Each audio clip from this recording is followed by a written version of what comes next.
Hey everyone, so let's talk about something we've all been through, right? You get super motivated, you start a new health kick, and then a few weeks in you're right back where you started.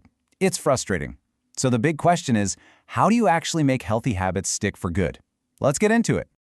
All right, first up, I want to bust a huge myth. You've heard this a million times, I'm sure of it. The idea that it takes 28 days, or maybe you've heard 21 days, to form a new habit. A lot of us have probably tried to just grit our teeth and power through that first month, thinking there's some magic finish line. But is that actually true? Nope, not at all. According to James Clear, who's basically the expert on habits, this is one of the biggest misconceptions out there. And honestly, the truth is way more interesting and a whole lot more helpful for us. Okay, so if it's not about hitting some magic number of days and it's not just about willpower, then why is this so dang hard? Well, here's the good news, and I really want you to hear this. It's probably not you. The problem isn't that you're lazy or unmotivated, it's that you have a bad system. You see, our brains are basically habit-forming machines, and they take their cues from our environment. We're pretty much always in one of two modes.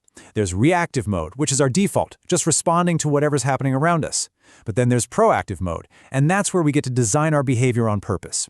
The whole secret, the real game changer, is learning how to switch from just reacting to being proactive. So, what are we really up against? Well, first, we're fighting an external battle. We're literally going up against our modern environment. And let me tell you, when it comes to food, that environment is basically designed, engineered even, to make us fail. And this isn't an accident. It's super deliberate. Food scientists have all these tricks up their sleeves. Like, they use something called dynamic contrast. Think about that satisfying crunch of a chip or a cookie that then gives way to something soft or creamy inside. Your brain just loves that. They engineer these ultra-processed foods to be, well, extra delicious. So delicious they're almost impossible to resist. And the kicker? They're designed not to be filling, so you just keep eating. It's a really tough battle when the game is kind of rigged from the start. But it's not just what's happening on the outside. We're also fighting an internal battle. The way most of us set our goals is, frankly, all wrong. It actually sets us up for frustration right from the get-go. And this is maybe the single most important shift you can make. If you really want habits to stick, you have to stop focusing on what you want to achieve and start focusing on who you want to become. It is all about the power of identity. Just think about it for a second. Let's say your goal is, I want to lose 20 pounds. That's an outcome. It's fragile, right?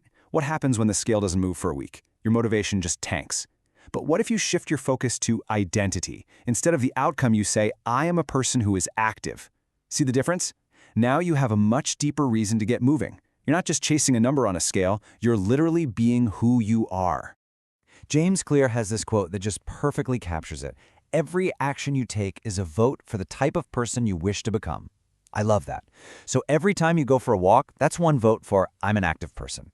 Every time you pick the salad over the fries, that's a vote for I'm a healthy person.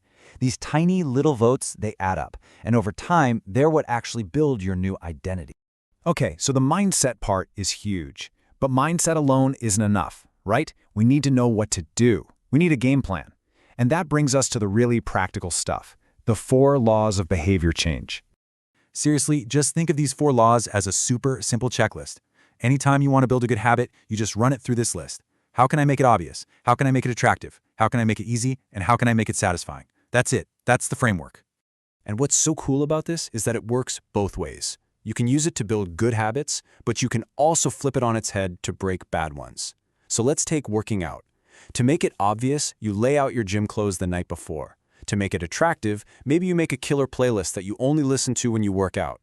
To make it easy, you pick a gym that's on your commute. And to make it satisfying, you track your workouts and celebrate the streak. Now, what about a bad habit? Like, say, eating junk food. You just invert the laws. Make it invisible. Don't even have it in the house. Make it unattractive by really thinking about how gross and sluggish you feel after eating it. Make it difficult.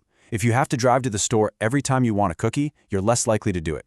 And make it unsatisfying by, say, telling a friend you're quitting so there's some accountability. See? It's a complete system for redesigning your behavior. Okay, this all sounds great. Perfect even. But we all know life isn't perfect. Life happens. You're going to have days where it all falls apart. So what do you do then? This last part is all about building a system for resilience, a system that means you basically can't fail. So what's the #1 mistake people make? It's this: trying to do way too much, way too soon. We've all done it. We go from 0 to 100 on day 1, we go all in, we burn out in a week, and then we quit entirely. The secret isn't aiming for perfection. It's building a baseline so simple you can do it even on your absolute worst day. And there is a brilliant, almost ridiculously simple trick for this. It's called the 2-minute rule. The idea is, whatever new habit you're trying to build, you scale it down until it takes 2 minutes or less. So run a 5K becomes put on my running shoes. Read 30 books this year becomes read 1 page.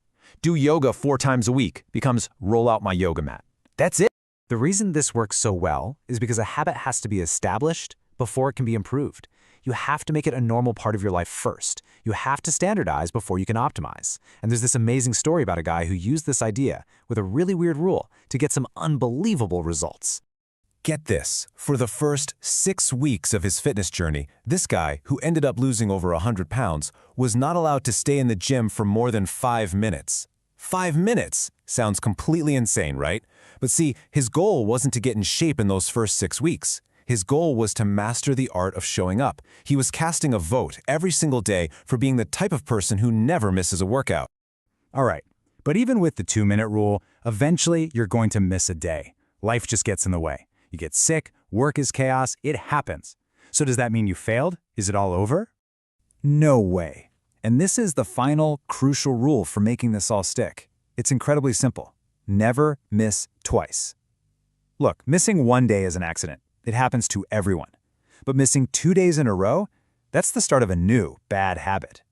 The first mistake never ruins you. It's the spiral of mistakes that follows that does the damage. The only thing that matters is getting back on track the very next day. So, let's bring this all home, right now. Forget about some giant life-changing plan.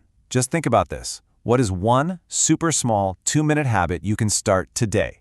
What's one tiny action you can take to cast a vote for the person you want to become? Because that, right there, that's where it all begins. Click the subscribe button to stay updated with VitalSpan Labs.